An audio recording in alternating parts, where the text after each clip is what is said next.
All right, happy Friday evening. Time for 49ers camp analysis. No evenings off for us. Training camp is going to continue here in Block 3 on Saturday morning, another session on Sunday morning. So we've got to get the Friday session wrapped up. I promised this to you a little bit earlier. My article on The Athletic is up. Mike is tossing it into the description as we speak, so you should go ahead and check that out. But we were talking about Ricky Pearsall. He's impressed the staff over the first 3 practices. We'll get more into Pearsall later and maybe even in a separate video because there's a whole other contingent of players that we do need to cover. It was a lighter session today for the 49ers. The way that they do this, they have these blocks of 3 practices on, 1 day off, 3 on, 1 off. They'll go easier to build up on that first day of the block. And then the second day, that's the tough day. So tomorrow we're expecting one hell of a practice. Remember when I came off the practice field during the last block and that middle practice, I said, wow, that was what a practice is supposed to be like. That's what we can expect out on the field tomorrow. It should be long. It should be competitive.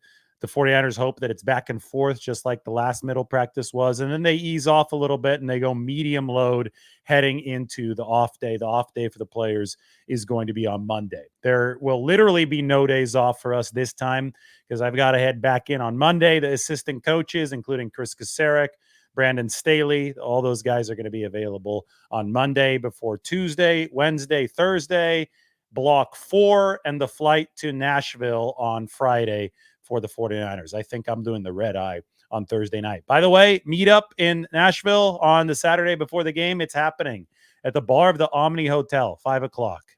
I have to make a graphic. Margot has organized it, but 5 o'clock fan meetup. Those of you in town for the game against the Titans Friday night before the game starts. And then also for those of you who live in Tennessee, I know there's a lot of California transplants around there. So come join us for happy hour. It will be the first ever Lombardi Lounge meetup, and it's going to be happening in Nashville. Anyway, here we are. Ricky Pearsall, that's a picture from today's practice. He impressed even though he didn't catch a pass. Kyle Shanahan has been very happy with the way that Ricky Pearsall has been blocking for the run game for the 49ers. And I think that obviously is a big ticket to potential playing time. But I'll start with the injury report for practice today. The 49ers had a couple players back, but most of them not at full capacity. And there's still a long line of players missing from team drills, which you expect around this portion of training camp. A lot of hamstring injuries for the 49ers, which I guess also isn't surprising, especially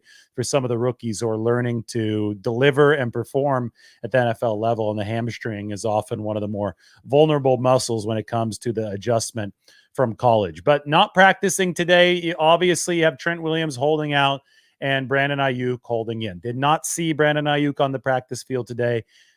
Did see Juwan Jennings working off a little bit on the side. He had an ankle injury. The guys, this is funny. I was at San Francisco Fire Department number 13 yesterday. That's the Brock Purdy firehouse. I should get some video, actually. They showed me the signed Brock Purdy jersey. Remember, I got that video of it about a week ago. They're signing the jersey. He was signing the jersey. They're going to have it framed. They have it locked away at the firehouse right now.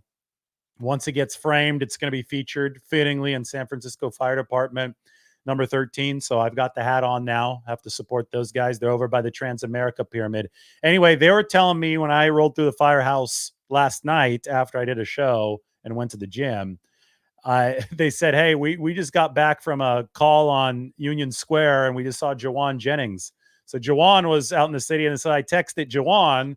I said, hey, the guys from fire truck number 13 just saw you. And he's like, oh, that's too funny because I definitely saw them too. He noticed that fire truck going by on its call. So little San Francisco moment there. Juwan is close to returning to practice. We'll probably see him tomorrow. He's been dealing with a slight ankle injury. Christian McCaffrey had a vet day. Nothing to worry about there. Same thing with Nick Bosa. Nick Bosa is wearing this orange hat now, like one of these hats, except it's not a fire department hat and it's not blue. It's very bright and orange. Backwards cap for Nick Bosa. He had it on. He was very conspicuous on the sideline. Asked Kyle Shanahan why Logan Thomas, the tight end, didn't practice, and he said it was because of a hamstring injury. Same thing, obviously, for Isaac Guerendo, who's expected to miss a couple more weeks at least. The rookie has a hamstring injury. For the second straight practice, did not see Jarrett Kingston. I saw him actually on the sideline 2 practices ago, but he was just in a t-shirt. He wasn't in pads. He wasn't participating. We have not figured out what the injury for Jarrett Kingston, the rookie offensive lineman, is. Shanahan said that it was back spasms for Aaron Banks, but he should be back out there tomorrow. He was already dressed today, but he wasn't participating in those team drills. Spencer Burford with the broken hand has elected not to undergo surgery, but it's still a 3-week timetable for him. So it's been about a week. So 2 more weeks for Spencer Burford. Dominic Pooney will be starting in his place. And Jacob Cowing and Tay Martin, both of those receivers have hamstring injuries. Should be, I don't know, a couple more days until we see both of those guys back. Those were initially 10-day injuries. It was right around the start of camp. We've been at it now for about 10 days. And so it should be a couple more days for Jacob Cowing, the speedster, the rookie, to be back, and Tay Martin, the receiver out of Washington State who wears number 86, to be back in action. So that is the 49ers injury report. The offensive line without Aaron Banks had Ben Barch at the left guard position and some Nick Zakel at the first team left guard position. Obviously, Dominic Pooney, and we've talked about him a lot, he's the rookie out of Kansas, has been taking all the first team reps at right guard. But at left guard, we hadn't seen unavailability to Aaron Banks yet, and he's expected to be a fixture of this offensive line. So it was fascinating to see what the 49ers did while he was out with those back spasms. Barch seems like the top interior lineman off the bench, not named John Feliciano. And Feliciano was back working with the second team today, coming back from the knee injury. Feliciano's older and Feliciano is more experienced, but Feliciano also said he's going to retire after this season. I don't know how much wear and tear the 49ers are willing to put on his body early to ensure that he is roaring at full strength late. But Ben Barch is a player who's ascending physically instead of descending physically, coming off that really, really tough dislocated knee last year that he suffered the year prior with Jacksonville. So he's should be stronger than he was last year as he continues distancing himself from that injury. And we've seen Barch work at center, and we've seen him now work with the first team at left guard. And I do think that he does give the 49ers some reasonable depth, some reasonably quality depth beyond Aaron Banks, beyond Jake Brendel at those interior positions. And hey, maybe even beyond Spencer Burford and Dominic Pooney at the right guard position. So that was the 49ers line today. Left to right, you are looking at Jalen Moore. You're looking at Ben Barch. Jake Brendel, who's been in and out with the knee tendonitis, was indeed playing today at center.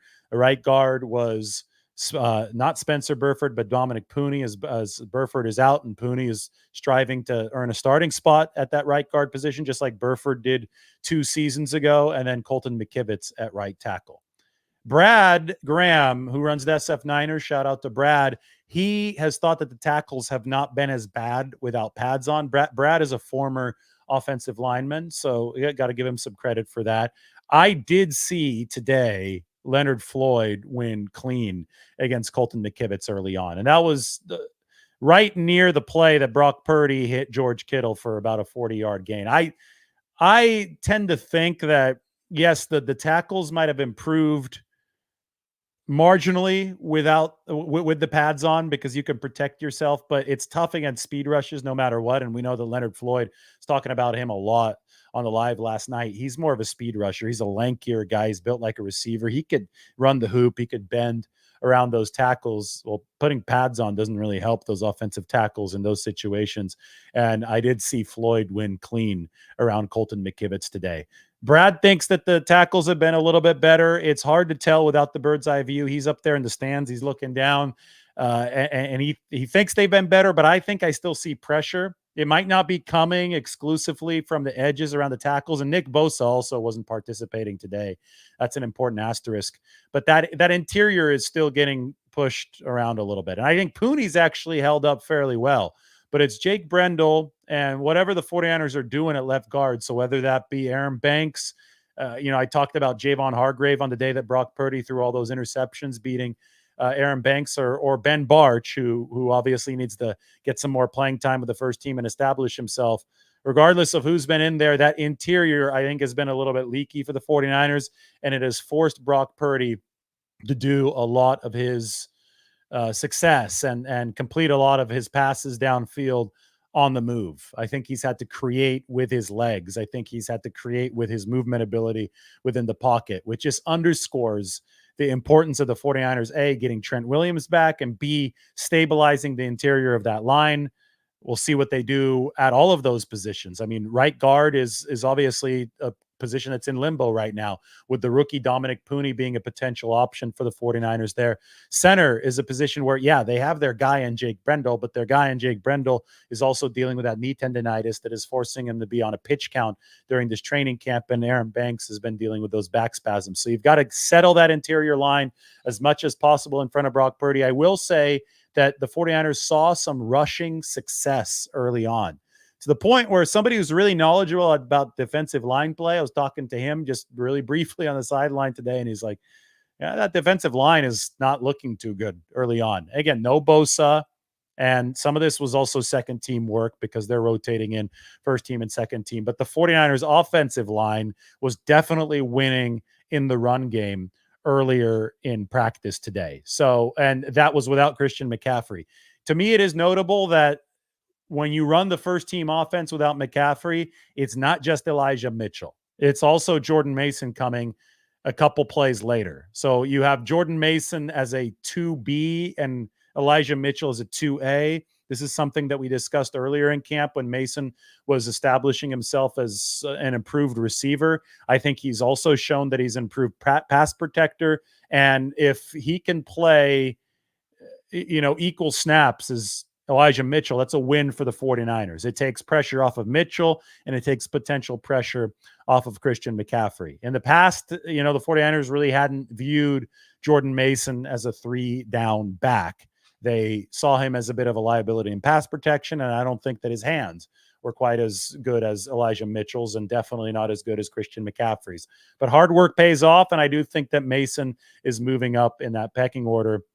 And we did see some run success from him and from Elijah Mitchell earlier on. And then for the second team, we saw some run success for Cody Schrader, maybe even a little bit for Patrick Taylor Jr. But the other day, I put Patrick Taylor Jr. under Cody Schrader on the depth chart. I do think that Cody Schrader has been more impressive early. I will always give the caveat, though, that it is hard to tell when they're not tackling live to the ground. That being said, I would give maybe more of a boost to Cody Schrader once the preseason games start and the 49ers are tackling live to the ground, because this guy broke a lot of tackles in college, and I think that might be an opportunity for him to truly shine. Purdy to Conley, that's a connection that's intriguing to me. I mentioned this on the instant reaction. If you missed that, make sure you're subscribed and you got the notification bells on. But the 49ers started running move the ball. There was a nice completion to George Kittle. That was the 40 or so yarder, 20 yards through the air, 20 yards yak. And then later in that drive, the 49ers faced a third down and moved the ball. And we saw Brock Purdy throw a pinpoint precision pass to Chris Conley. Conley not only made the catch, he made the catch in significant traffic. Diamara Lenore was in on the coverage on the play, so he's a feisty, tough cornerback. Conley was able to wrestle that ball away from Lenore. It was a great connection on both sides. It required the really good throw from Brock Purdy. And of course, it required some strong hands from Chris Conley, who has turned into such a dependable player for the 49ers. I know that he was a practice squad yo-yo last year. They were calling him up, sending him down, calling him up, sending him down. But ultimately, he earned that 53-man roster full-time promotion. He delivered on the deep out pattern against Green Bay. He was the gunner in the Super Bowl that was downing all these punts inside the 10 or the 5-yard line. And I think, Conley, A, is fast. He came into the league as a high 4.2, low 4.3 kind of guy. So we know that about him, but he blocks his ass off in the run game. And that is significant. He's a trusted guy for Kyle Shanahan. Between his ability to block, his ability to be on the same page as Brock Purdy, that should not be underestimated. And his ability to make some of the tough catches, well, we saw another one of those today. Purdy to Conley on third down. Later, Brandon Allen to Trent Taylor. Now, Taylor's a player that I think mirrors Chris Conley in many ways, because he is a potentially valuable special teamer, not as a gunner, but as a punt returner with the floor that he brings there. He's a dependable receiver, and he's a veteran, right? So there's a lot of things that are different about Conley and Taylor. Conley is a bigger frame, probably going to be a better run blocker for that reason. But Trent Taylor is giving you that slot short area quickness that at one point the 49ers really, really coveted when they drafted him in the same round as George Kittle in 2017. By the way, the 49ers have 3 players from the 2017 fifth round. George Kittle, obviously, Trent Taylor, and the other one is probably going to be a starter for this offense. At the tight end 2 position, it is Eric Saubert. Eric Saubert went in the 5th round of the 2017 draft, just like Trent Taylor and George Kittle. Anyway, Brandon Allen threw to Trent Taylor today, and Trent made a spectacular diving catch. His second spectacular diving catch of this training camp. So Trent Taylor's out there making plays. The last time we saw him in a 49ers uniform, he wasn't fully healthy, right? That was in 2020. And that whole season was scuttled by injuries for Trent Taylor, just like the whole back half of his first 49ers stint.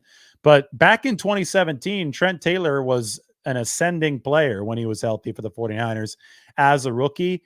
And it looks like some time away, first with the Cincinnati Bengals and then with the Chicago Bears, has allowed Trent to heal up. Yes, he's an older player now. I think he's 30 years old at this point, but he is fighting for everything that he's getting on that 49ers. Mainly, well, the receivers rotate through, but I would say, so they're working with the first unit and they're working with the second unit at training camp.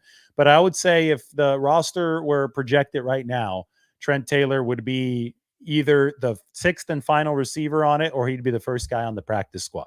Either way, the 49ers are going to want to keep him in the building, and the diving catch that we saw from Trent Taylor today was definitely notable.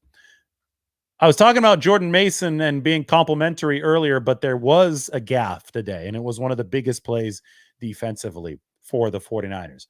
Purdy tried to pitch back to Mason. Mason kind of just looked surprised that he was pitching it back to him, bobbled it. They were a little close together, but who knows? Maybe some of it was on Purdy too. It's going to be hard to tell until we talk to those guys about that play. But either way, Mason was unable to hold on to a pitch in the backfield, and he fumbled it. And Javon Hargrave picked it up, and Javon Hargrave rumbled, and it was probably going to be a big guy touchdown had there actually been an end zone on the other side of the field. A little bit later, Cam Latu, the 49ers second-year tight end who desperately needs to string some good plays together to assure himself of a roster spot. I get it. Logan Thomas has a hamstring injury now, so maybe Latu is going to have a door for that 4th and final tight end spot on the 53. But he made a catch today, and then on the very next play, he made another catch.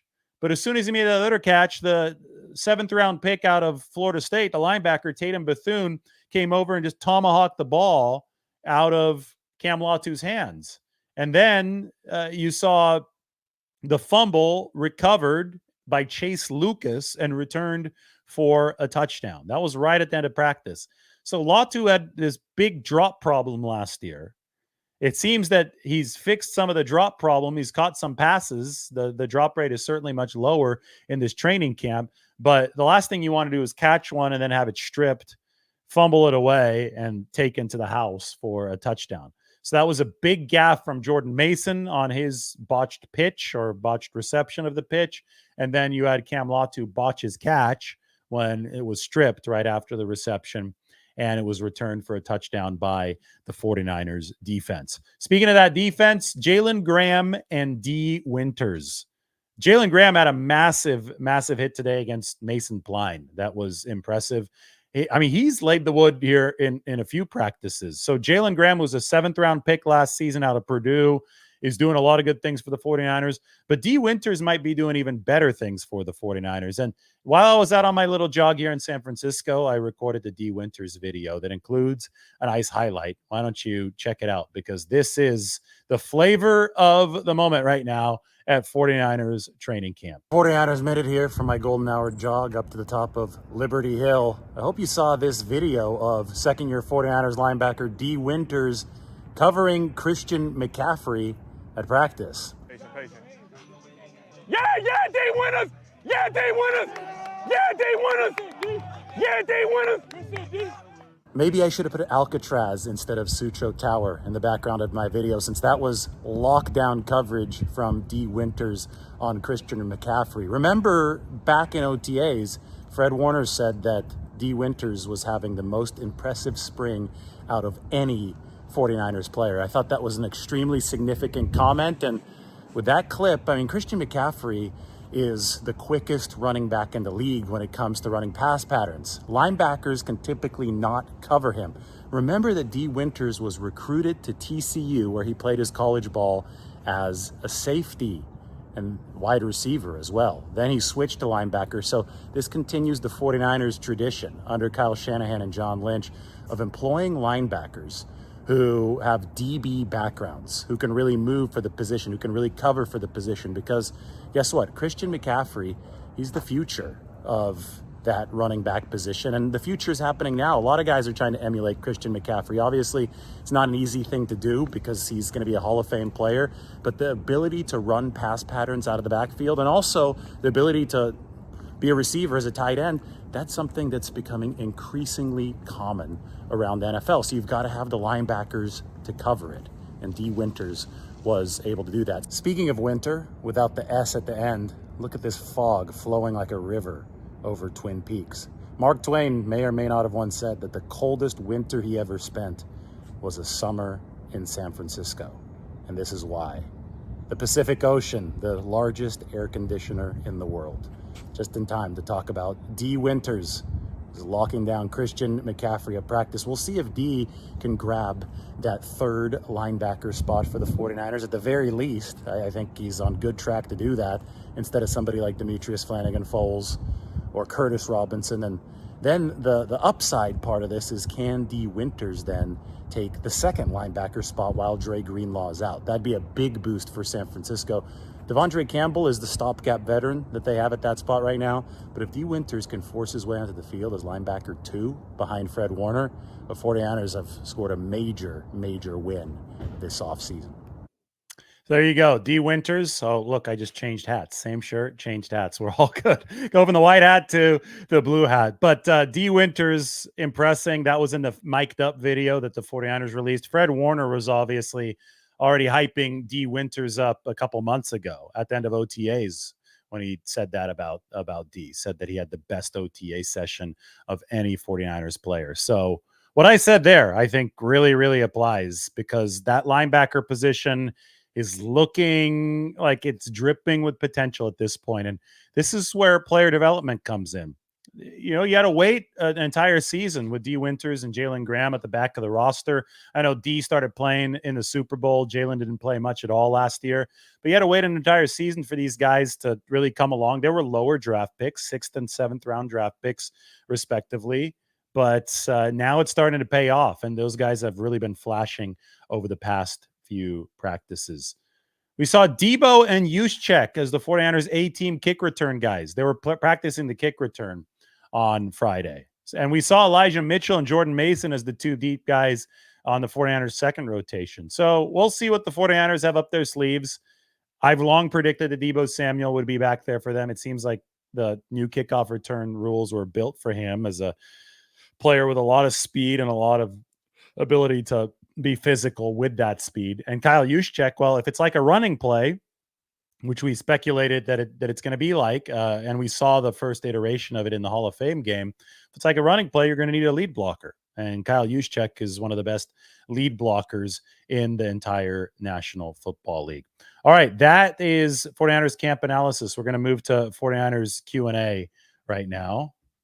Hopefully I went through in detail what happened out on that field and what's been going on out on that field. And that way you are set up to ask some good questions that I can answer as we speak.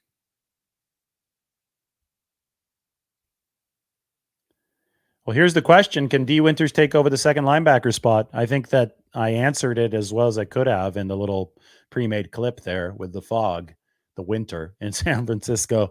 It's possible. I don't think it's going to happen right away. I think they have Devondre Campbell in there to hold them over as long as they need to.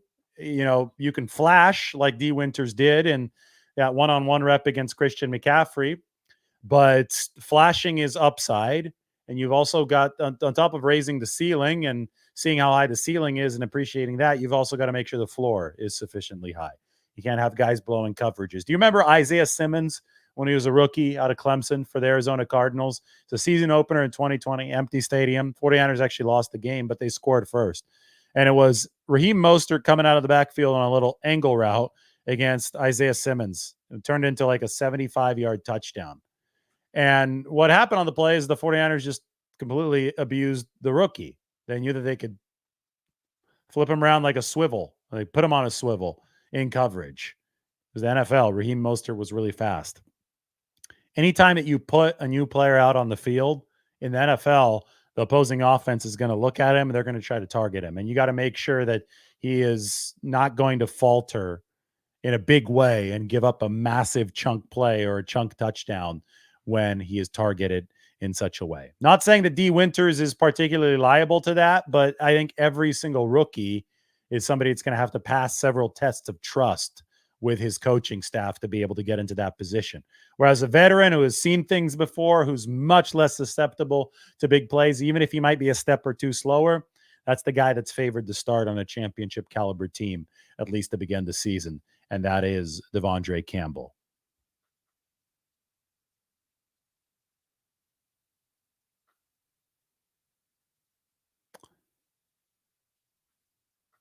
How realistic is it that the 49ers signed Trent over the weekend?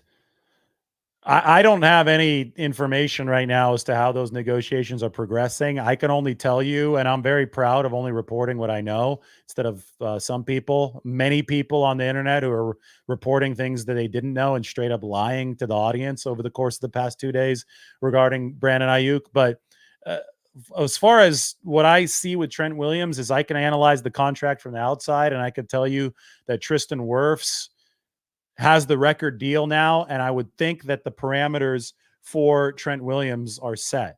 Now, whether or not Trent Williams is interested in signing on the dotted line right now, or if the 49ers have met him where he wants to be, I don't know. That's the part of these negotiations that remains in the dark regarding Trent Williams and the 49ers. So is it possible that they sign this weekend? Well, of course it's possible, but since these negotiations have been held under the vest, like we haven't heard any of this. It was, essentially the Trent Williams murmurs that he was potentially in a little bit of a contract situation that might compromise his eligibility or his willingness to show up to training camp, that might cause him to hold out. That didn't start trickling in until a day or two before training camp. And it's not something I was reporting because it was just something I was hearing off the record. Obviously, it came to fruition on day one of training camp. Just goes to show us that neither side is talking very much regarding this negotiation. It's definitely a lot quieter than the Brandon Aiyuk negotiation. And because of that, I wouldn't really expect Trent Williams or the 49ers to start broadcasting what might happen next now. If they've been quiet up until this point, I would expect that to continue moving forward. And the first thing that we might hear is news of the extension, kind of like we heard, or the rework, whatever they do, kind of like we heard Trent Williams announce his contract extension with the 49ers on Instagram Live in 2021. It wasn't Adam Schefter. It wasn't Ian Rappaport. It was Trent Williams announcing it himself live at 12:24 a.m. back in 2021. St. Patrick's Day, March 17th. I remember it well. I was still awake, and I stayed awake all night covering that story. Is Pooney winning the starting job? I think he's in a good position right now. I don't know if he's going to win it. I think that the 49ers would like for him to seize it because he's a rookie, and that'd be extremely exciting for this football team. And he's got a good anchor and pass protection, so he could potentially raise the ceiling of pass protection and the floor of pass protection ahead of Brock Purdy.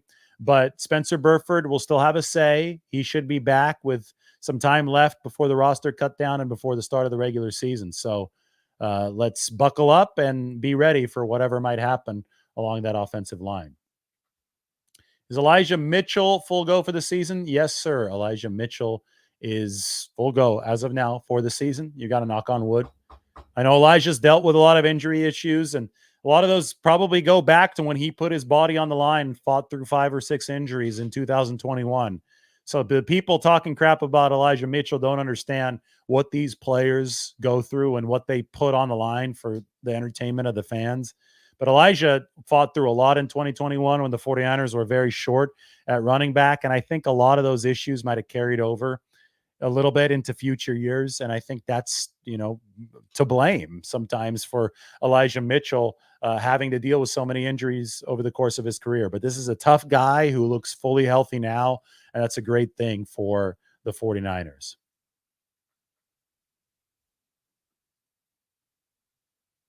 Who gets in, Taylor or Conley, or both? We'll see. I mean, this might be worth tossing the roster up on the screen. I've got the Pearsall article, but I also have the roster. Back to the Pearsall article, by the way. I could put that on the screen. Check it out. Mike has put the link in the description so you could read some of my writing up on The Athletic. All right, we're going to go to this, and we're going to make this wider to take everything up. So right now in this receiver room, I've got obviously Aiyuk, Samuel, Jennings, Pearsall. That's 4. Those guys are going to make the team. Jacob Cowing should be back from his hamstring injury. I would think if he impresses, and he started camp by impressing us, he could be number 5.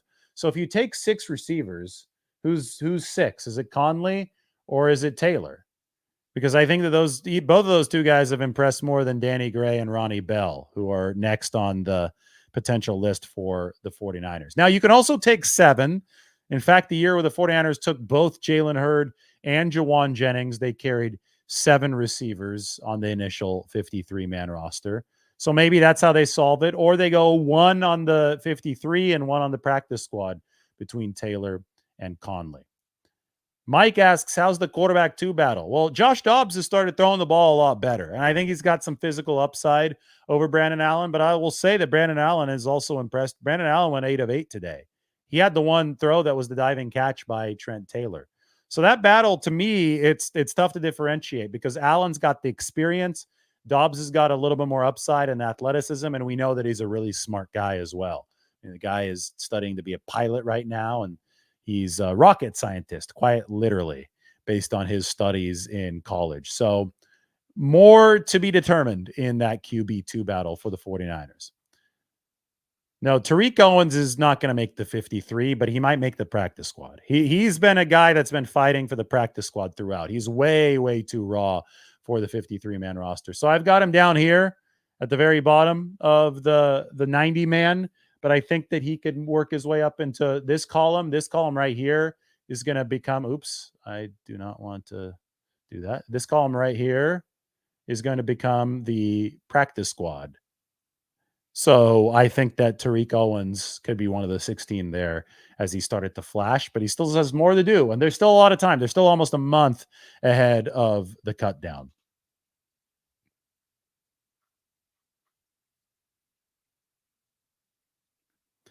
Mike, can the 49ers rely on either QB to play and win in a pinch? Well, that's always the question with backup quarterback, right? Last year they could because Sam Darnold was a really good backup. The backup position is not going to be as good this year. I hate to break it to you, but Sam Darnold priced himself out of the 49ers range. They couldn't pay $10 million for somebody. They had to go for more of the $5 million budget. I think Josh Dobbs comes in at about $3 million. They're not as good as Darnold, that's for sure. They're competing to see who's better. The 49ers have such a good roster that, I think that they could win games. Like Josh Dobbs beat the Cowboys last year as the quarterback of the Cardinals. He won some games as the quarterback of the Vikings, including one with essentially no preparation. So the Pastronaut can get the job done in a pinch. He's shown that. Brandon Allen, there was a game where he threw for 400 yards in 2020 or 2021 with the Cincinnati Bengals in relief of Joe Burrow. So he too can get the job done in a pinch. But I don't think that the level of play there is going to be as high as it was last year with Sam Darnold as the QB2. Yeah, it'd be an awesome story if Tariq Owens could play for the 49ers, but just take it one step at a time. This guy wasn't playing college football until fairly recently, right? And then he now is on an NFL roster, which already is a good story in and of itself. He's extremely athletic. He won on a couple go balls earlier this week. So yeah, give Tariq Owens credit for putting himself on the map. But I think if you take this as a step-by-step process, the practice squad is the natural next step for Tariq Owens.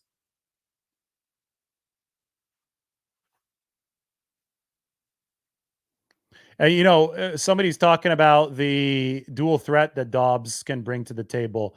Uh, Remember that Tanner Mordecai can also bring a little bit of a dual threat to the table for the 49ers. Tanner Mordecai ran a lot and is fast. I think he has a 4.5 40 under his belt, maybe even a 4.4, a little bit under 4.5, I think. Mordecai should start getting more reps soon, according to Kyle Shanahan. We've only seen him throw twice in team drills, but I think that Mordecai is impressing them in the film room, and he'll have his chance to try to leapfrog either Dobbs or Josh Allen for at least the quarterback 3 role at some point over the next couple weeks.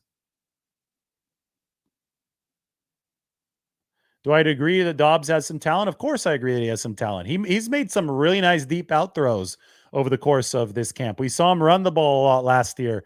We saw him mentally be able to tackle things very quickly when he showed up to the Minnesota Vikings and then beat the Atlanta Falcons a few days later after very little tutelage. So Josh Dobbs obviously has talent, but talent only takes you so far in the NFL. It's also got to mesh well with his team and his current system, and we'll see how that goes. Book is still out on that count. Is Odom positioning himself to start with Hufanga?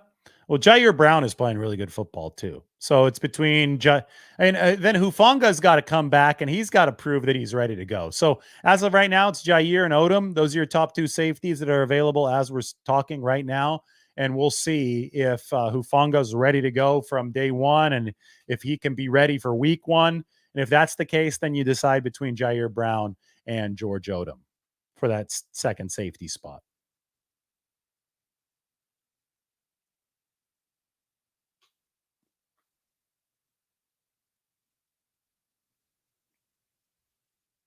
You don't want Owens to be poached by a different team like the Chargers who need wide receiver help.